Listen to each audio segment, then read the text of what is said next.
Surat kepada orang Ibrani, pasal 1 ayat 1-4. Allah berfirman dengan perantaraan anaknya. Setelah pada zaman dahulu, Allah berulang kali dan dalam berbagai cara berbicara kepada nenek moyang kita dengan perantaraan nabi-nabi. Maka pada zaman akhir ini, Ia telah berbicara kepada kita dengan perantaraan anaknya yang telah Ia tetapkan sebagai yang berhak menerima segala yang ada. Oleh Dia, Allah telah menjadikan alam semesta. Ia adalah cahaya kemuliaan Allah dan gambar wujud Allah dan menopang segala yang ada dengan firman-Nya yang penuh kekuasaan. Dan setelah Ia selesai mengadakan penyucian dosa, Ia duduk di sebelah kanan yang maha besar, di tempat yang tinggi, jauh lebih tinggi daripada malaikat-malaikat, sama seperti nama yang dikaruniakan kepadanya, jauh lebih indah daripada nama mereka.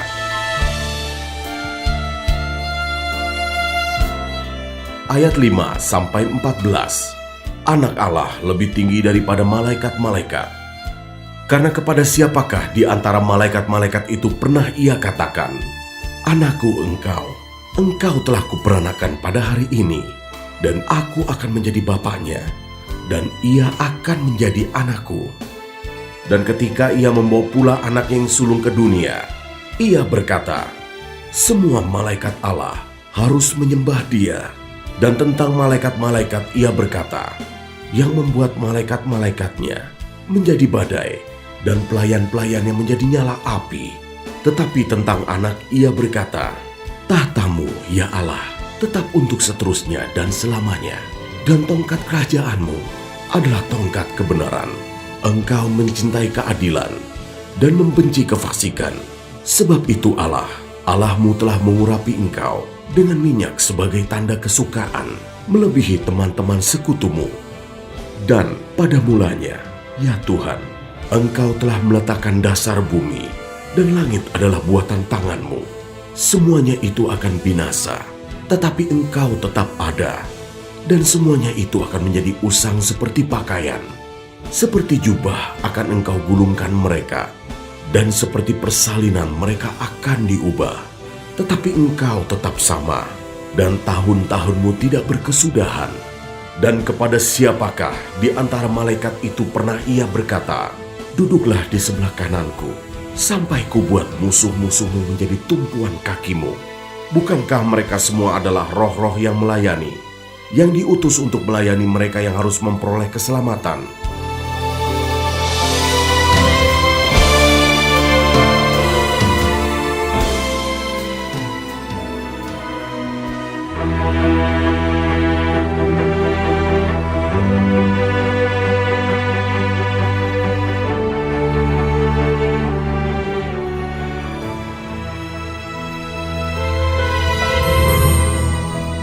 Surat kepada orang Ibrani, pasal 2 ayat 1-4. Keselamatan yang besar.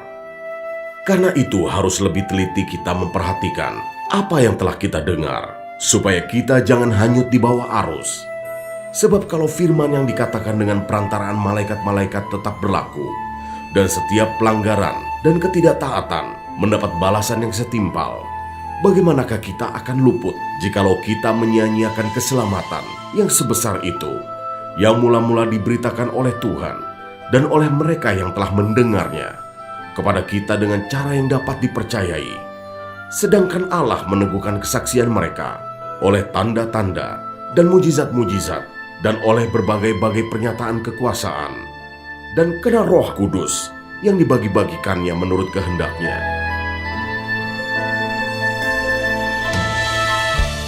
Ayat 5-18. Yesus seketika lebih rendah daripada malaikat-malaikat. Sebab bukan kepada malaikat-malaikat telah Ia taklukkan dunia yang akan datang. Yang kita bicarakan ini, ada orang yang pernah memberi kesaksian di dalam suatu nas. Katanya, "Apakah manusia sehingga engkau mengingatnya, atau anak manusia sehingga engkau mengindahkannya? Namun engkau telah membuatnya untuk waktu yang singkat, sedikit lebih rendah daripada malaikat-malaikat, dan telah memahkotainya dengan kemuliaan dan hormat. Segala sesuatu telah engkau taklukkan di bawah kakinya. Sebab dalam menaklukkan segala sesuatu kepadanya, tidak ada sesuatu pun yang Ia kecualikan yang tidak takluk kepadanya. Tetapi sekarang ini belum kita lihat bahwa segala sesuatu telah ditaklukkan kepadanya. Tetapi Dia yang untuk waktu yang singkat dibuat sedikit lebih rendah daripada malaikat-malaikat, yaitu Yesus, kita lihat yang oleh karena penderitaan maut dimahkotai dengan kemuliaan dan hormat, supaya oleh kasih karunia Allah Ia mengalami maut bagi semua manusia. Sebab memang sesuai dengan keadaan Allah, yang baginya dan olehnya segala sesuatu dijadikan, yaitu Allah yang membawa banyak orang kepada kemuliaan, juga menyempurnakan Yesus yang memimpin mereka kepada keselamatan dengan penderitaan. Sebab Ia yang menguduskan dan mereka yang dikuduskan, mereka semua berasal dari satu. Itulah sebabnya Ia tidak malu menyebut mereka saudara. Katanya, "Aku akan memberitakan namamu kepada saudara-saudaraku dan memuji-muji Engkau di tengah-tengah jemaat. Dan lagi, aku akan menaruh kepercayaan kepadanya. Dan lagi, sesungguhnya inilah aku dan anak-anak yang telah diberikan Allah kepadaku. Karena anak-anak itu adalah anak-anak dari darah dan daging, maka Ia juga menjadi sama dengan mereka dan mendapat bagian dalam keadaan mereka, supaya oleh kematiannya Ia memusnahkan dia, yaitu iblis yang berkuasa atas maut, dan supaya dengan jalan demikian Ia membebaskan mereka yang seumur hidupnya berada dalam perhambaan oleh karena takutnya kepada maut. Sebab sesungguhnya bukan malaikat-malaikat yang Ia kasihani, tetapi keturunan Abraham yang Ia kasihani.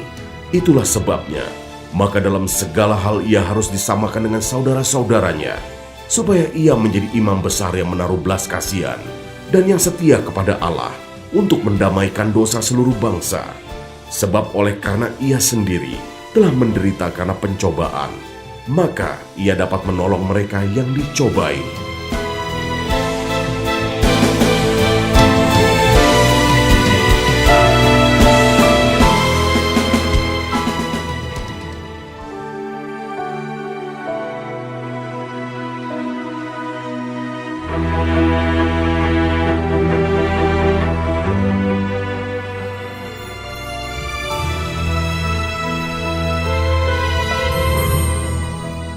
Surat kepada orang Ibrani, pasal 3, ayat 1-6.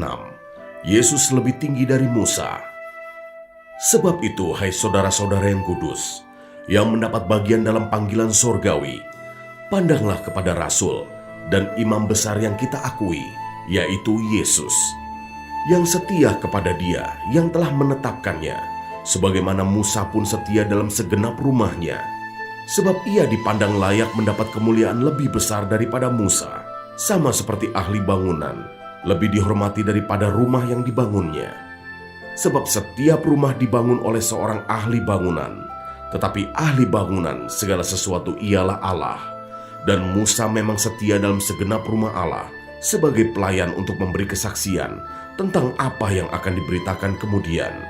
Tetapi Kristus setia sebagai anak yang mengepalai rumahnya, dan rumahnya ialah kita. Jika kita sampai kepada akhirnya, teguh berpegang pada kepercayaan dan pengharapan yang kita megahkan.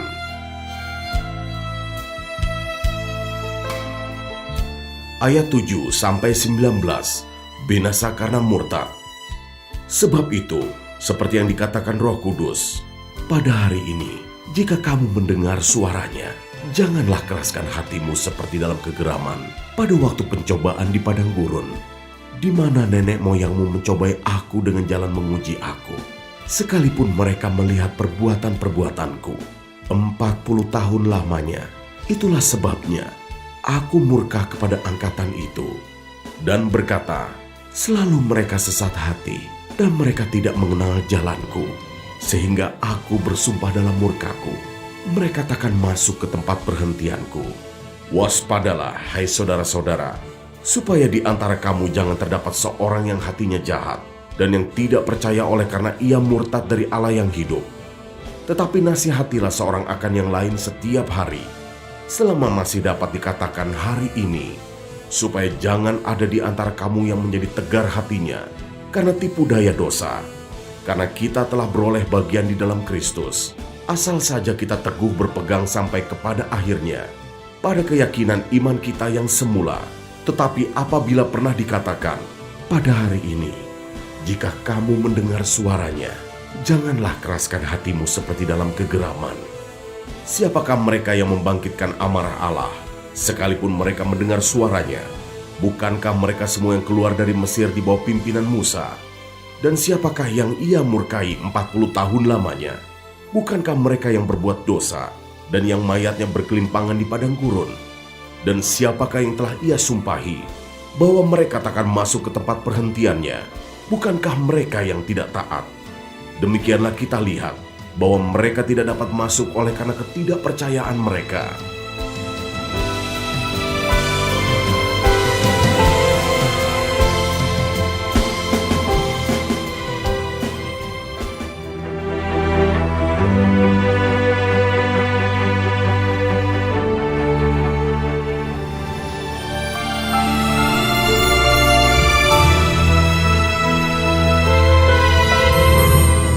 Surat kepada orang Ibrani, pasal 4, ayat 1-13.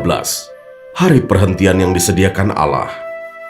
Sebab itu, baiklah kita waspada, supaya jangan ada seorang di antara kamu yang dianggap ketinggalan, sekalipun janji akan masuk ke dalam perhentian yang masih berlaku. Karena kepada kita, diberitakan juga kabar kesukaan, sama seperti kepada mereka. Tetapi firman pemberitaan itu tidak berguna bagi mereka, karena tidak bertumbuh bersama-sama oleh iman dengan mereka yang mendengarnya.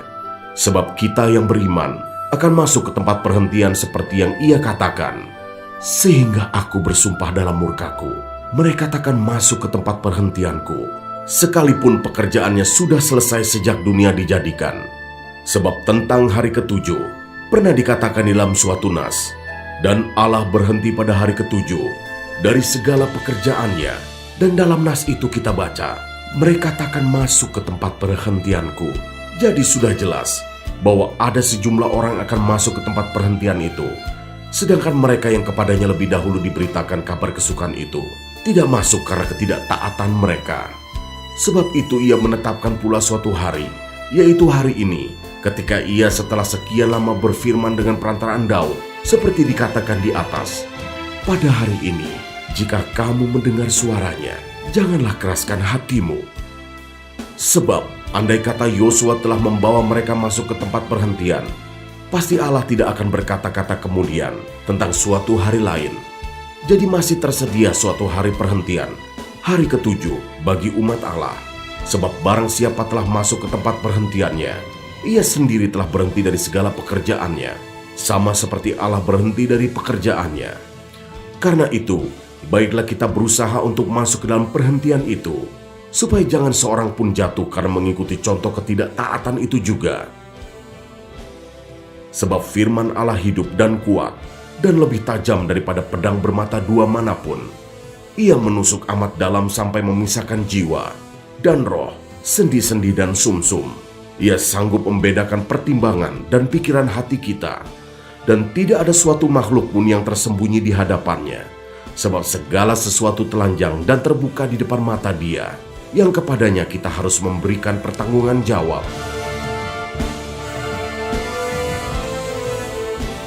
Ayat 14-16, Yesus sebagai imam besar. Karena kita sekarang mempunyai imam besar agung, yang telah melintasi semua langit, yaitu Yesus, Anak Allah, baiklah kita teguh berpegang pada pengakuan iman kita. Sebab imam besar yang kita punya bukanlah imam besar yang tidak dapat turut merasakan kelemahan-kelemahan kita. Sebaliknya sama dengan kita, ia telah dicobai, hanya tidak berbuat dosa. Sebab itu, marilah kita dengan penuh keberanian menghampiri takhta kasih karunia, supaya kita menerima rahmat dan menemukan kasih karunia untuk mendapat pertolongan kita pada waktunya.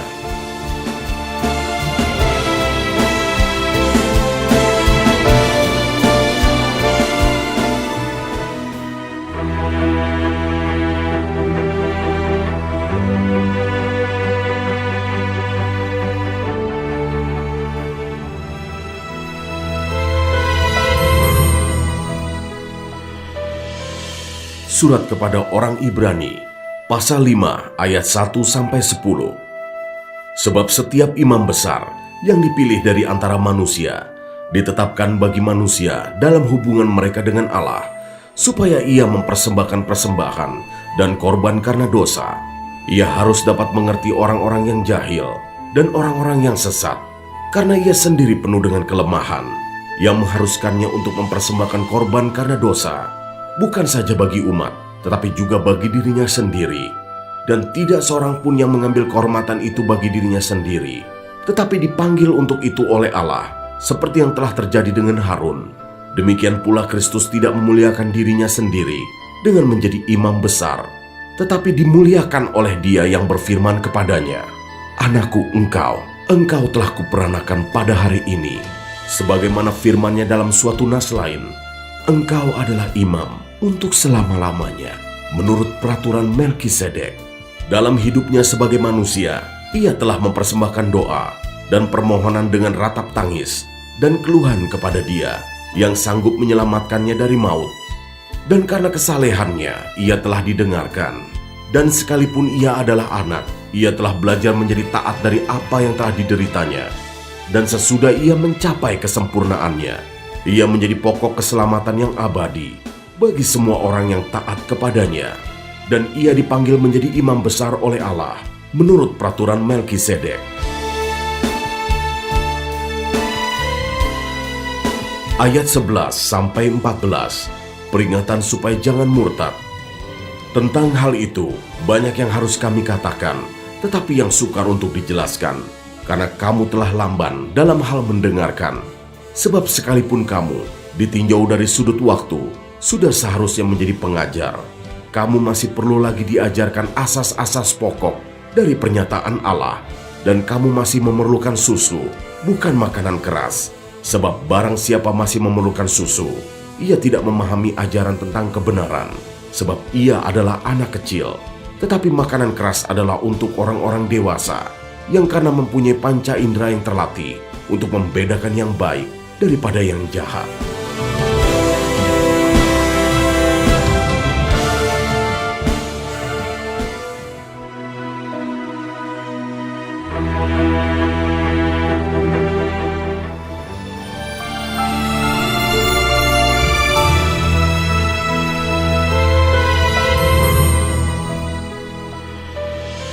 Surat kepada orang Ibrani, pasal 6 ayat 1-8.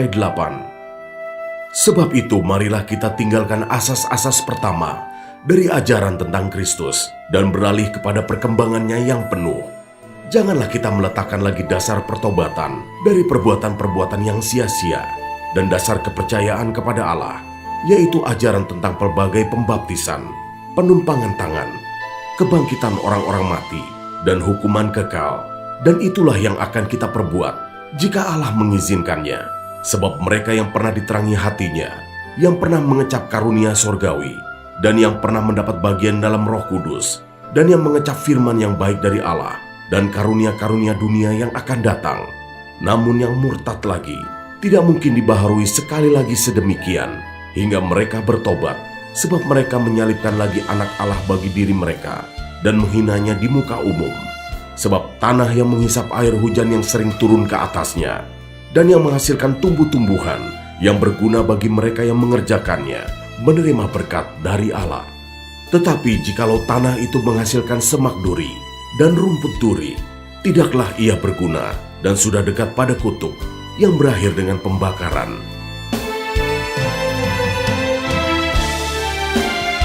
Ayat 9-20, berpegang teguh pada pengharapan. Tetapi hai saudara-saudaraku yang kekasih, sekalipun kami berkata demikian tentang kamu, kami yakin bahwa kamu memiliki sesuatu yang lebih baik yang mengandung keselamatan. Sebab Allah bukan tidak adil, sehingga ia lupa akan pekerjaanmu dan kasihmu yang kamu tunjukkan terhadap namanya oleh pelayanan kamu kepada orang-orang kudus yang masih kamu lakukan sampai sekarang. Tetapi kami ingin supaya kamu masing-masing menunjukkan kesungguhan yang sama untuk menjadikan pengharapanmu suatu milik yang pasti sampai pada akhirnya, agar kamu jangan menjadi lamban, tetapi menjadi penurut-penurut mereka yang oleh iman dan kesabaran mendapat bagian dalam apa yang dijanjikan Allah.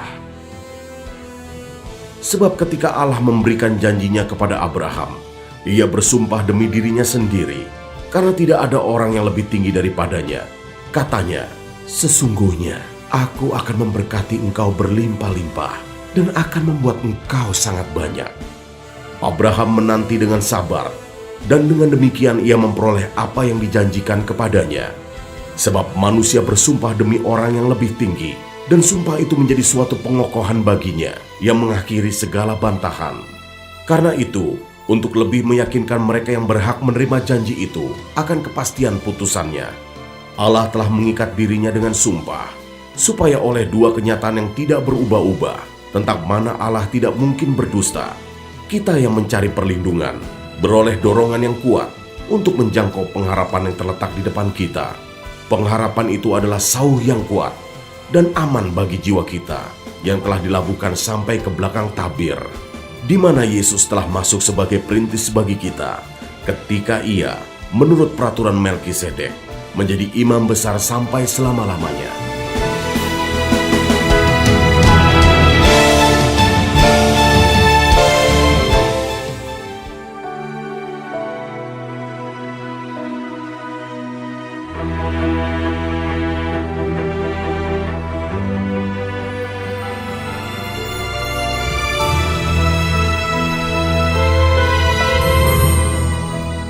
Surat kepada orang Ibrani, pasal 7, ayat 1-10. Kristus dan Melkisedek. Sebab Melkisedek adalah Raja Salem dan Imam Allah yang Maha Tinggi. Ia pergi menyongsong Abraham ketika Abraham kembali dari mengalahkan raja-raja dan memberkati dia. Kepadanya pun Abraham memberikan 1/10 dari semuanya.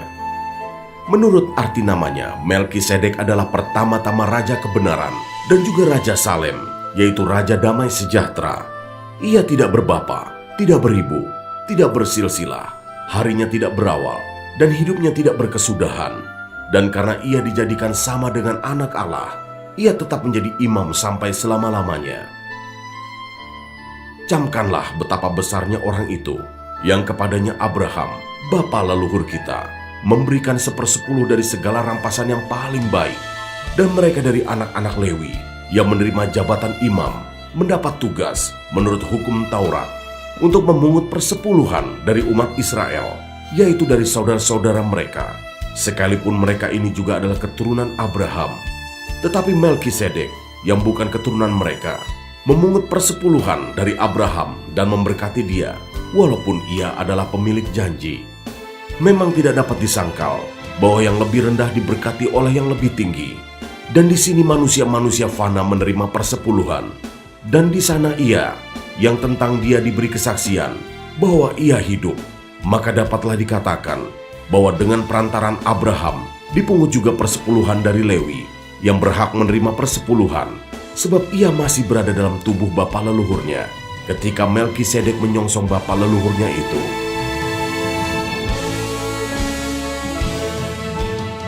Ayat 11-28. Kristus adalah imam yang lebih tinggi daripada Harun.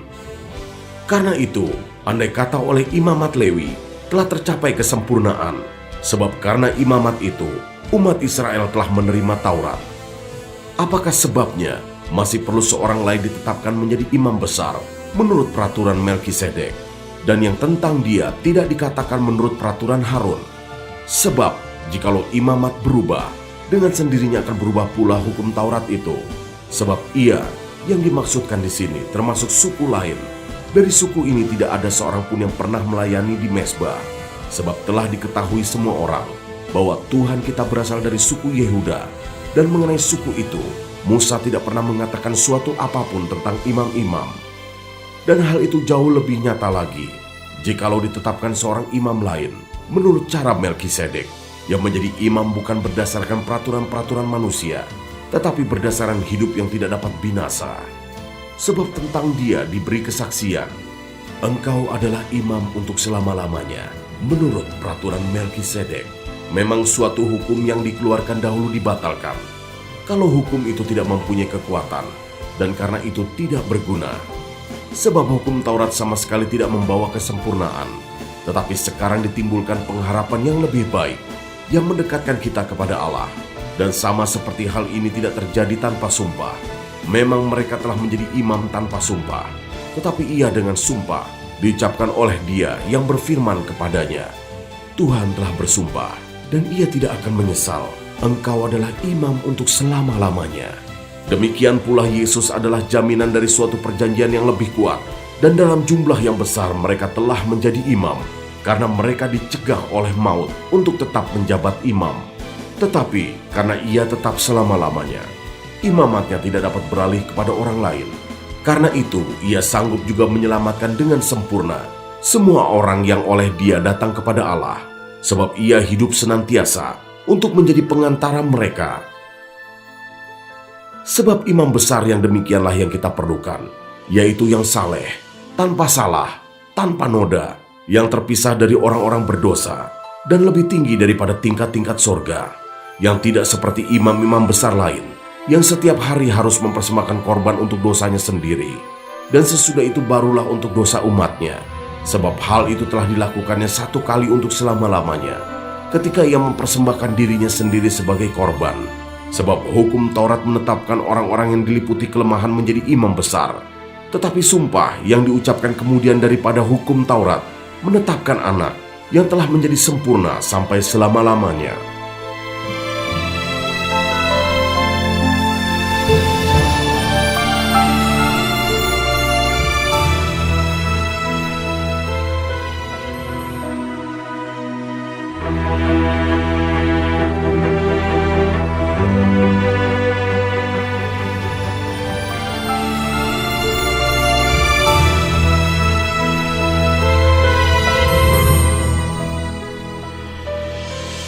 Surat kepada orang Ibrani, pasal 8, ayat 1-13, Imam Besar Perjanjian Baru.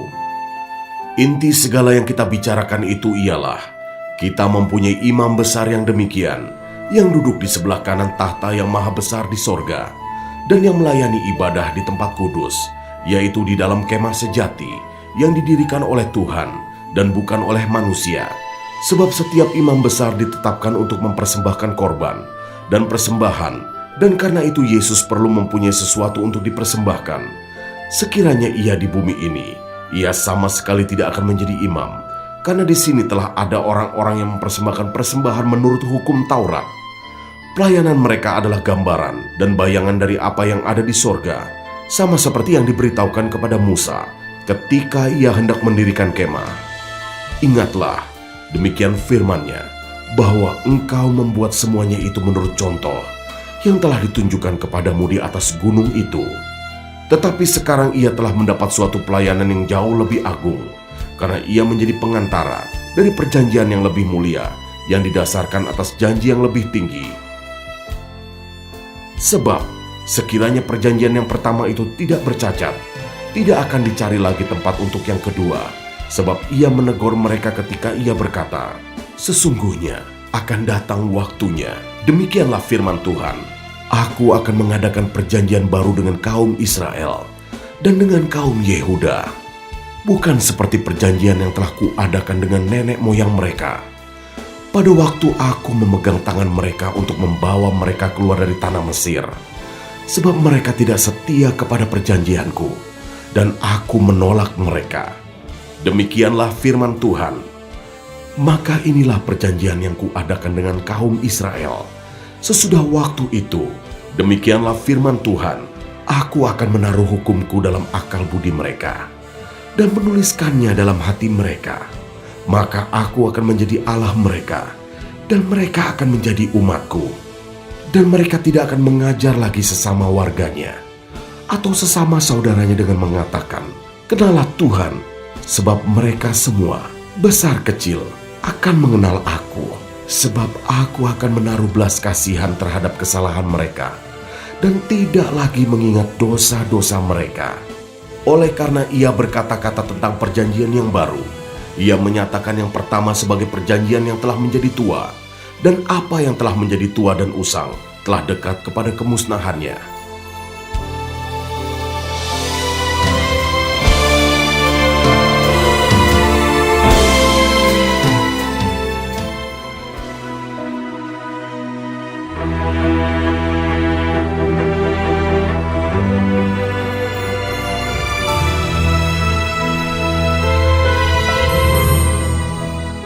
Surat kepada orang Ibrani, pasal 9, ayat 1-10. Tempat kudus di bumi dan di sorga. Memang perjanjian yang pertama juga mempunyai peraturan-peraturan untuk ibadah dan untuk tempat kudus buatan tangan manusia. Sebab ada dipersiapkan suatu kemah, yaitu bagian yang paling depan, dan di situ terdapat kaki dian dan meja dengan roti sajian. Bagian ini disebut tempat yang kudus. Di belakang tirai yang kedua, terdapat suatu kemah lagi yang disebut tempat yang maha kudus. Di situ terdapat mezbah pembakaran ukupan dari emas dan tabut perjanjian yang seluruhnya disalut dengan emas. Di dalam tabut perjanjian itu tersimpan buli-buli emas berisi mana, tongkat Harun yang pernah bertunas, dan loh-loh batu yang bertuliskan perjanjian, dan di atasnya kedua kerup kemuliaan yang menaungi tutup pendamaian. Tetapi hal ini tidak dapat kita bicarakan sekarang secara terperinci. Demikianlah caranya tempat yang kudus itu diatur. Maka imam-imam senantiasa masuk ke dalam kemah yang paling depan itu untuk melakukan ibadah mereka.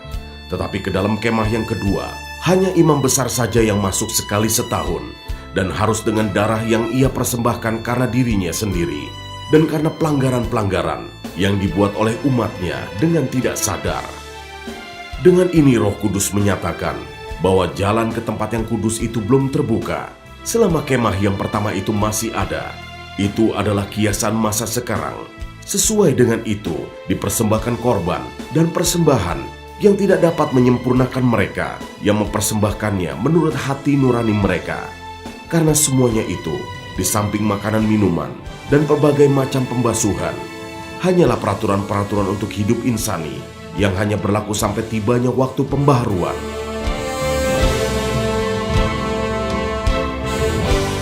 Ayat 11-28, Kristus adalah pengantara dari perjanjian yang baru. Tetapi Kristus telah datang sebagai imam besar untuk hal-hal yang baik yang akan datang. Ia telah melintasi kemah yang lebih besar dan yang lebih sempurna, yang bukan dibuat oleh tangan manusia, artinya yang tidak termasuk ciptaan ini. Dan ia telah masuk satu kali untuk selama-lamanya ke dalam tempat yang kudus, bukan dengan membawa darah domba jantan dan darah anak lembu, tetapi dengan membawa darahnya sendiri. Dan dengan itu ia telah mendapat kelepasan yang kekal.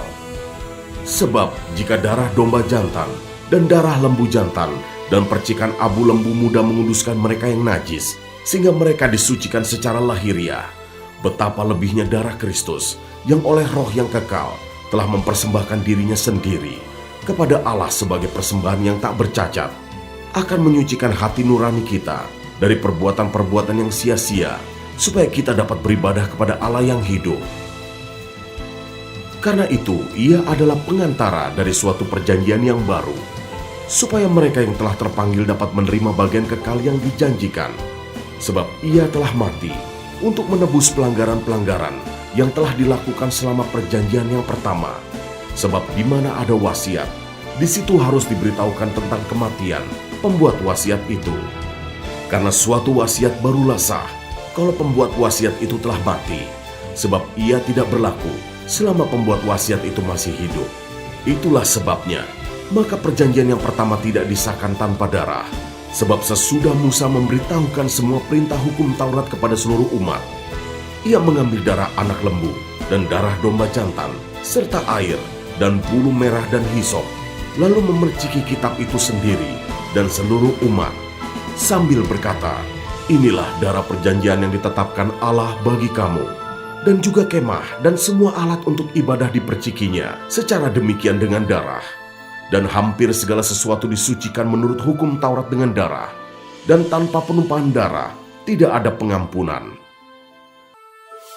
Jadi segala sesuatu yang melambangkan apa yang ada di sorga haruslah ditahirkan secara demikian, tetapi benda-benda sorgawi sendiri oleh persembahan-persembahan yang lebih baik daripada itu. Sebab Kristus bukan masuk ke dalam tempat kudus buatan tangan manusia, yang hanya merupakan gambaran saja dari yang sebenarnya, tetapi ke dalam sorga sendiri untuk menghadap hadirat Allah guna kepentingan kita. Dan ia bukan masuk untuk berulang-ulang mempersembahkan dirinya sendiri, sebagaimana imam besar setiap tahun masuk ke dalam tempat kudus dengan darah yang bukan darahnya sendiri. Sebab jika demikian, Ia harus berulang-ulang menderita sejak dunia ini dijadikan. Tetapi sekarang ia hanya satu kali saja menyatakan dirinya pada zaman akhir untuk menghapuskan dosa oleh korbannya. Dan sama seperti manusia, ditetapkan untuk mati hanya satu kali saja, dan sesudah itu dihakimi. Demikian pula Kristus hanya satu kali saja mengorbankan dirinya untuk menanggung dosa banyak orang. Sesudah itu ia akan menyatakan dirinya sekali lagi tanpa menanggung dosa untuk menganugerahkan keselamatan kepada mereka yang menantikan Dia.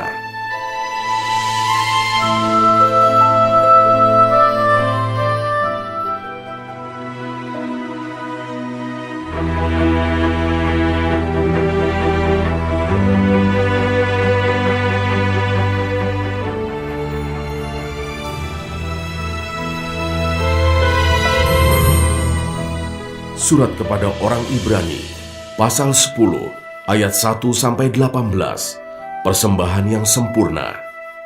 Di dalam hukum Taurat, hanya terdapat bayangan saja dari keselamatan yang akan datang, dan bukan hakikat dari keselamatan itu sendiri.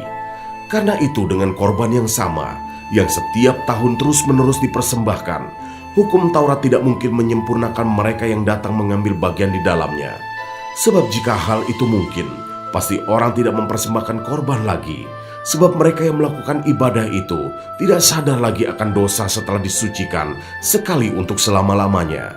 Tetapi justru oleh korban-korban itu, setiap tahun orang diperingatkan akan adanya dosa, sebab tidak mungkin darah lembu jantan atau darah domba jantan menghapuskan dosa. Karena itu, ketika ia masuk ke dunia, ia berkata, "Korban dan persembahan tidak engkau kehendaki, tetapi engkau telah menyediakan tubuh bagiku. Kepada korban bakaran dan korban penghapus dosa, engkau tidak berkenan." Lalu aku berkata, "Sungguh, aku datang. Dalam gulungan kitab ada tertulis tentang aku, untuk melakukan kehendak-Mu, ya Allahku." Di atas ia berkata, "Korban dan persembahan, korban bakaran, dan korban penghapus dosa, tidak engkau kehendaki dan engkau tidak berkenan kepadanya." Meskipun dipersembahkan menurut hukum Taurat, dan kemudian katanya, "Sungguh, aku datang untuk melakukan kehendak-Mu." Yang pertama ia hapuskan, supaya menegakkan yang kedua, dan karena kehendaknya inilah, kita telah dikuduskan satu kali untuk selama-lamanya, oleh persembahan tubuh Yesus Kristus. Selanjutnya setiap imam melakukan tiap-tiap hari pelayanannya, dan berulang-ulang mempersembahkan korban yang sama sekali tidak dapat menghapuskan dosa. Tetapi ia, setelah mempersembahkan hanya satu korban saja karena dosa, ia duduk untuk selama-lamanya di sebelah kanan Allah. Dan sekarang ia hanya menantikan saatnya, di mana musuh-musuhnya akan dijadikan tumpuan kakinya. Sebab oleh satu korban saja, ia telah menyempurnakan untuk selama-lamanya mereka yang ia kuduskan. Dan tentang hal itu, Roh Kudus juga memberi kesaksian kepada kita. Sebab setelah ia berfirman, "Inilah perjanjian yang akan kuadakan dengan mereka sesudah waktu itu." Ia berfirman pula, "Aku akan menaruh hukumku di dalam hati mereka dan menuliskannya dalam akal budi mereka. Dan aku tidak lagi mengingat dosa-dosa dan kesalahan mereka." Jadi apabila untuk semuanya itu ada pengampunan, tidak perlu lagi dipersembahkan korban karena dosa.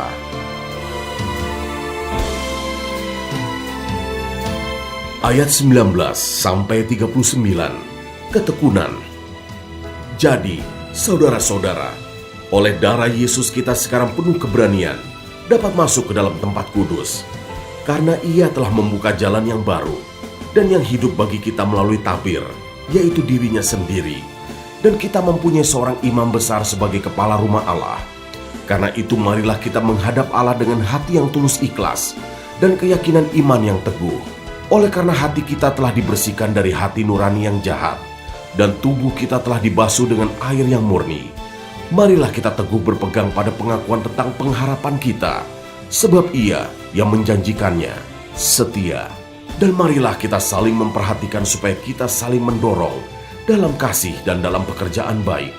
Janganlah kita menjauhkan diri dari pertemuan-pertemuan ibadah kita, seperti dibiasakan oleh beberapa orang. Tetapi marilah kita saling menasehati, dan semakin giat melakukannya menjelang hari Tuhan yang mendekat. Sebab jika kita sengaja berbuat dosa, sesudah memperoleh pengetahuan tentang kebenaran, maka tidak ada lagi korban untuk penghapus dosa itu. Tetapi yang ada ialah kematian yang mengerikan akan penghakiman, dan api yang dahsyat yang akan menghanguskan semua orang durhaka.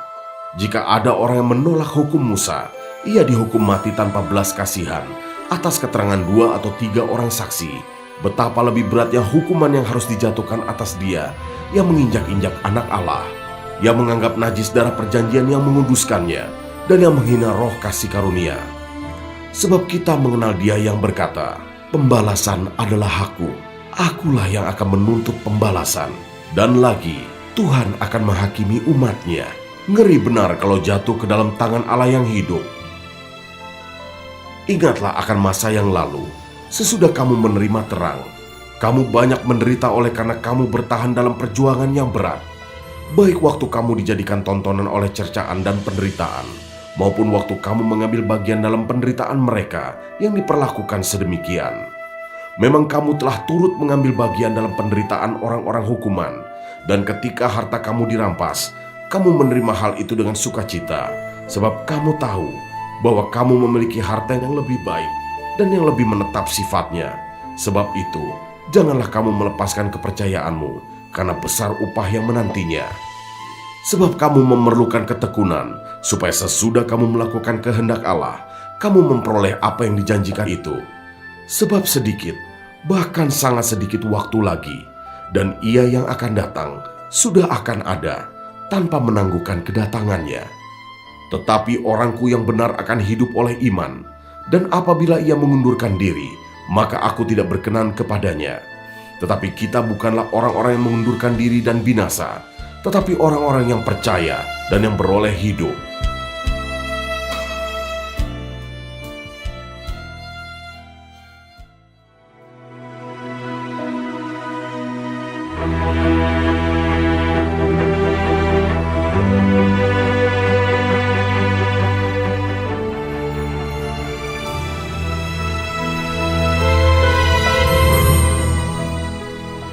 Surat kepada orang Ibrani, pasal 11 ayat 1-40.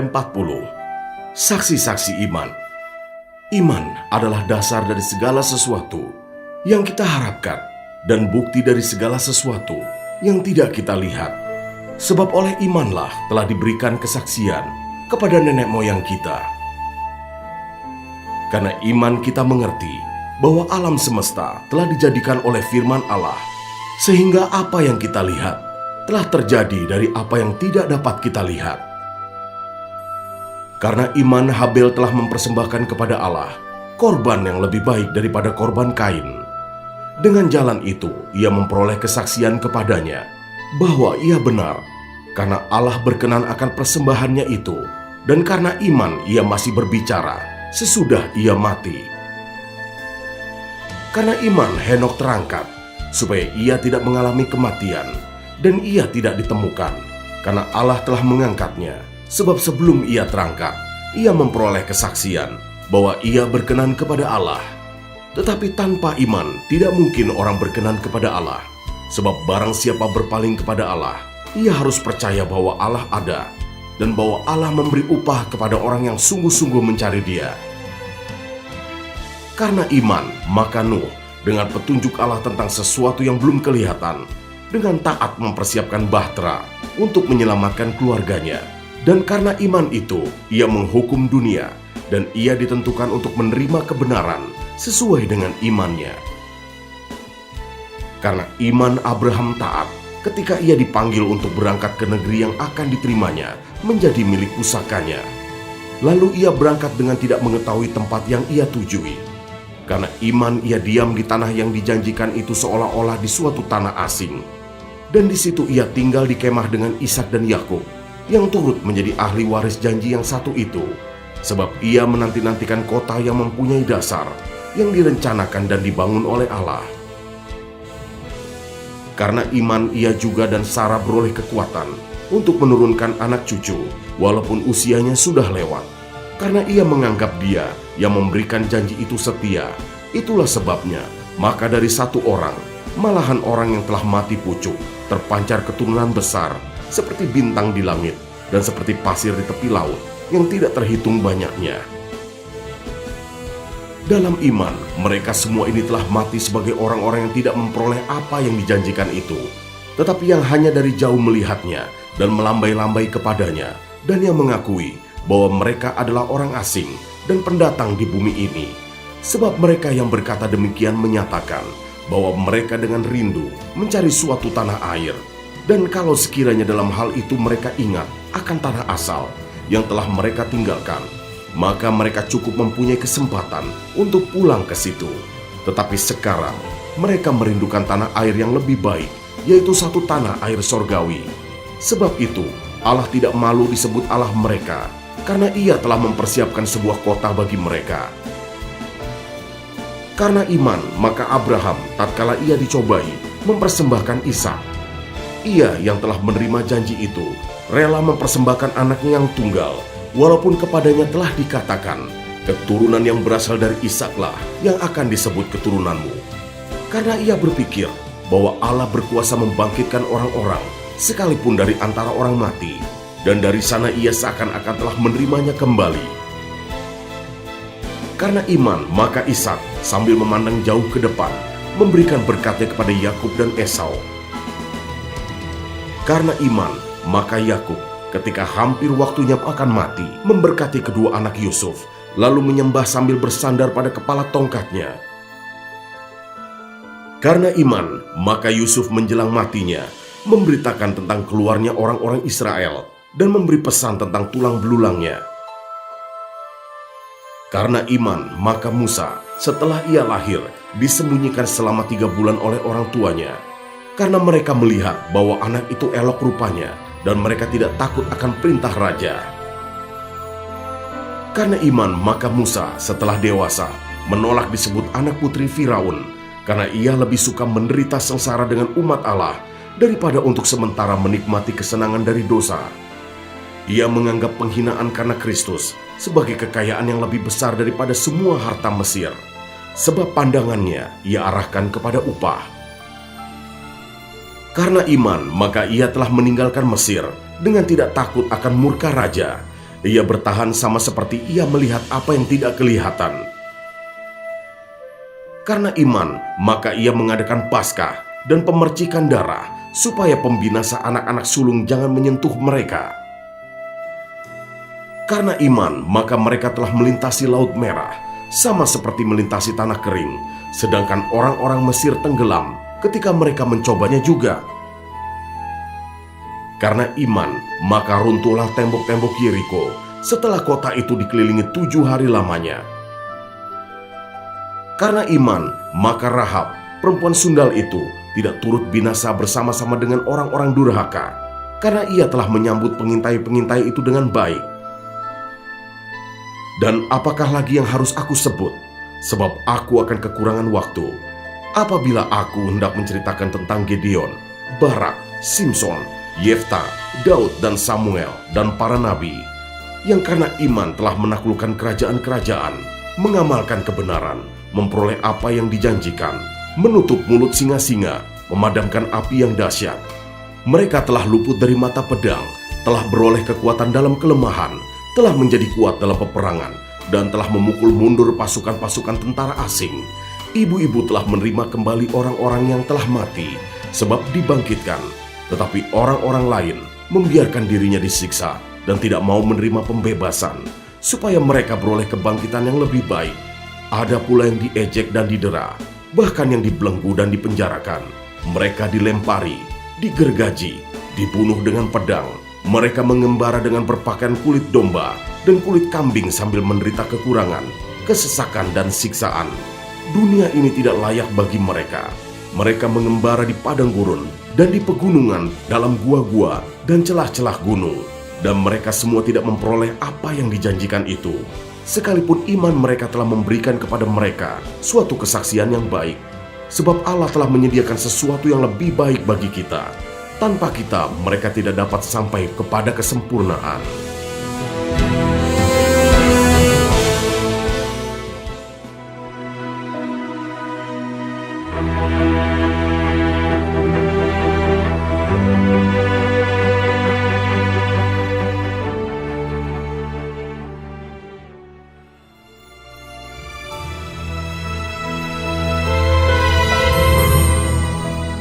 Surat kepada orang Ibrani, pasal 12 ayat 1-17.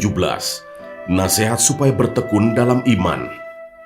Karena kita mempunyai banyak saksi, bagaikan awan yang mengelilingi kita, marilah kita menanggalkan semua beban dan dosa yang begitu merintangi kita, dan berlomba dengan tekun dalam perlombaan yang diwajibkan bagi kita. Marilah kita melakukannya dengan mata yang tertuju kepada Yesus, yang memimpin kita dalam iman, dan yang membawa iman kita itu kepada kesempurnaan, yang dengan mengabaikan kehinaan, tekun memikul salib, ganti sukacita yang disediakan bagi Dia, yang sekarang duduk di sebelah kanan tahta Allah. Ingatlah selalu akan Dia, yang tekun menanggung bantahan yang sehebat itu terhadap dirinya, dari pihak orang-orang berdosa, supaya jangan kamu menjadi lemah dan putus asa. Dalam pergumulan kamu melawan dosa, kamu belum sampai mencucurkan darah, dan sudah lupakah kamu akan nasihat yang berbicara kepada kamu, seperti kepada anak-anak? Hai anakku, janganlah anggap enteng didikan Tuhan, dan janganlah putus asa apabila engkau diperingatkannya. Karena Tuhan menghajar orang yang dikasihinya, dan Ia menyesah orang yang diakuinya sebagai anak. Jika kamu harus menanggung ganjaran, Allah memperlakukan kamu seperti anak. Di manakah terdapat anak yang tidak dihajar oleh ayahnya? Tetapi, jikalau kamu bebas dari ganjaran yang harus diderita setiap orang, maka kamu bukanlah anak, tetapi anak-anak gampang. Selanjutnya, dari ayah kita yang sebenarnya kita beroleh ganjaran, dan mereka kita hormati. Kalau demikian, bukankah kita harus lebih taat kepada Bapa segala roh, supaya kita boleh hidup? Sebab mereka mendidik kita dalam waktu yang pendek, sesuai dengan apa yang mereka anggap baik. Tetapi Dia menghajar kita untuk kebaikan kita, supaya kita beroleh bagian dalam kekudusannya. Memang tiap-tiap ganjaran pada waktu ia diberikan tidak mendatangkan sukacita, tetapi duka cita. Tetapi kemudian ia menghasilkan buah kebenaran yang memberikan damai kepada mereka yang dilatih olehnya. Sebab itu, kuatkanlah tangan yang lemah dan lutut yang goyah, dan luruskanlah jalan bagi kakimu, sehingga yang pincang jangan terpelecok, tetapi menjadi sembuh. Berusahalah hidup damai dengan semua orang, dan kejarlah kekudusan, sebab tanpa kekudusan, tidak seorang pun akan melihat Tuhan. Jagalah supaya jangan ada seorang pun menjauhkan diri dari kasih karunia Allah, agar jangan tumbuh akar yang pahit, yang menimbulkan kerusuhan, dan yang mencemarkan banyak orang. Janganlah ada orang yang menjadi cabul, atau yang mempunyai nafsu yang rendah seperti Esau, yang menjual hak kesulungannya untuk sepiring makanan. Sebab kamu tahu bahwa kemudian, ketika ia hendak menerima berkat itu, ia ditolak, sebab ia tidak beroleh kesempatan untuk memperbaiki kesalahannya, sekalipun ia mencarinya dengan mencucurkan air mata.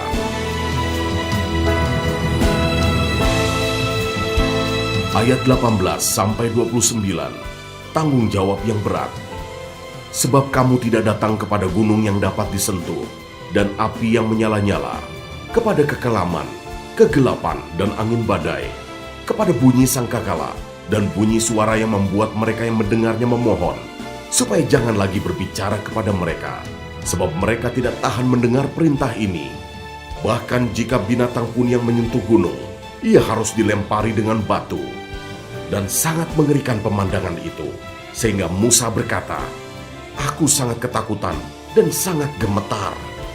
Tetapi kamu sudah datang ke Bukit Sion, ke kota Allah yang hidup, Yerusalem sorgawi, dan kepada beribu-ribu malaikat, suatu kumpulan yang meriah, dan kepada jemaat anak-anak sulung yang namanya terdaftar di sorga, dan kepada Allah yang menghakimi semua orang, dan kepada roh-roh orang-orang benar yang telah menjadi sempurna, dan kepada Yesus, pengantara perjanjian baru, dan kepada darah pemercikan yang berbicara lebih kuat daripada darah Habel.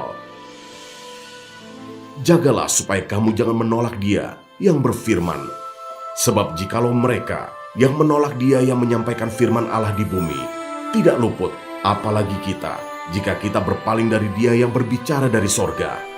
Waktu itu suaranya menggoncangkan bumi, tetapi sekarang Ia memberikan janji, satu kali lagi Aku akan menggoncangkan bukan hanya bumi saja, melainkan langit juga. Ungkapan satu kali lagi menunjuk kepada perubahan pada apa yang dapat digoncangkan, karena Ia dijadikan supaya tinggal tetap apa yang tidak tergoncangkan. Jadi, karena kita menerima kerajaan yang tidak tergoncangkan, marilah kita mengucap syukur dan beribadah kepada Allah menurut cara yang berkenan kepadanya dengan hormat dan takut, sebab Allah kita adalah api yang menghanguskan.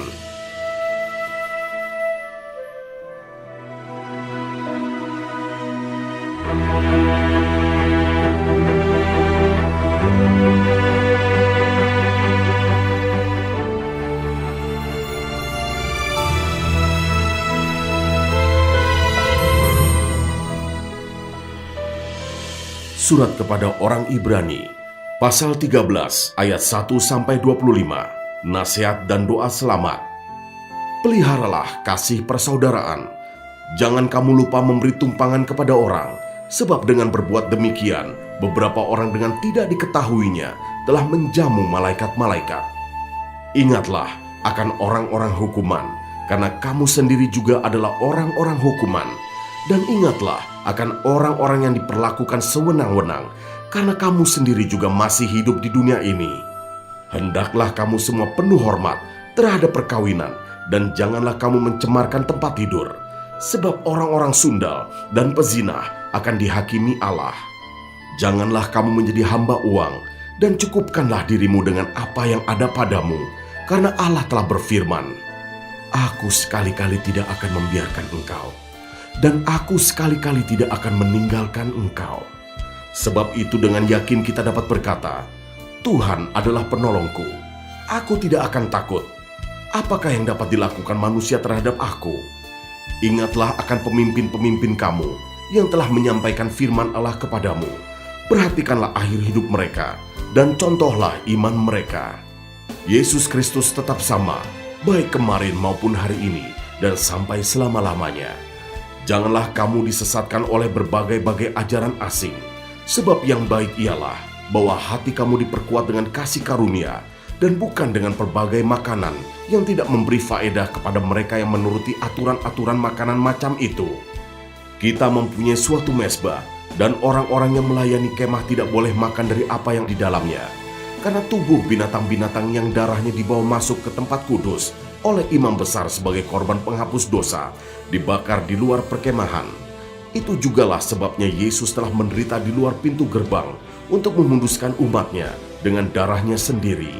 Karena itu marilah kita pergi kepadanya di luar perkemahan dan menanggung kehinaannya. Sebab di sini kita tidak mempunyai tempat tinggal yang tetap, kita mencari kota yang akan datang. Sebab itu marilah kita oleh Dia senantiasa mempersembahkan korban syukur kepada Allah, yaitu ucapan bibir yang memuliakan namanya. Dan janganlah kamu lupa berbuat baik dan memberi bantuan, sebab korban-korban yang demikianlah yang berkenan kepada Allah. Taatilah pemimpin-pemimpinmu dan tunduklah kepada mereka, sebab mereka berjaga-jaga atas jiwamu sebagai orang-orang yang harus bertanggung jawab atasnya. Dengan jalan itu, mereka akan melakukannya dengan gembira, bukan dengan keluh kesah, sebab hal itu tidak akan membawa keuntungan bagimu. Berdoalah terus untuk kami, sebab kami yakin bahwa hati nurani kami adalah baik, karena di dalam segala hal kami menginginkan suatu hidup yang baik. Dan secara khusus aku menasihatkan kamu, agar kamu melakukannya, supaya aku lebih lekas dikembalikan kepada kamu. Maka Allah damai sejahtera, yang oleh darah perjanjian yang kekal, telah membawa kembali dari antara orang mati, Gembala Agung segala domba, yaitu Yesus Tuhan kita, kiranya memperlengkapi kamu dengan segala yang baik, untuk melakukan kehendak-Nya, dan mengerjakan di dalam kita apa yang berkenan kepadanya oleh Yesus Kristus. Bagi Dialah kemuliaan sampai selama-lamanya. Amin. Dan aku menasihatkan kamu, saudara-saudara, supaya kata-kata nasihat ini kamu sambut dengan rela hati, sekalipun pendek saja suratku ini kepada kamu. Ketahuilah bahwa Timotius saudara kita telah berangkat. Segera sesudah ia datang, aku akan mengunjungi kamu bersama-sama dengan dia. Sampaikanlah salam kepada semua pemimpin kamu dan semua orang kudus. Terimalah salam dari saudara-saudara di Italia. Kasih karunia menyertai kamu sekalian.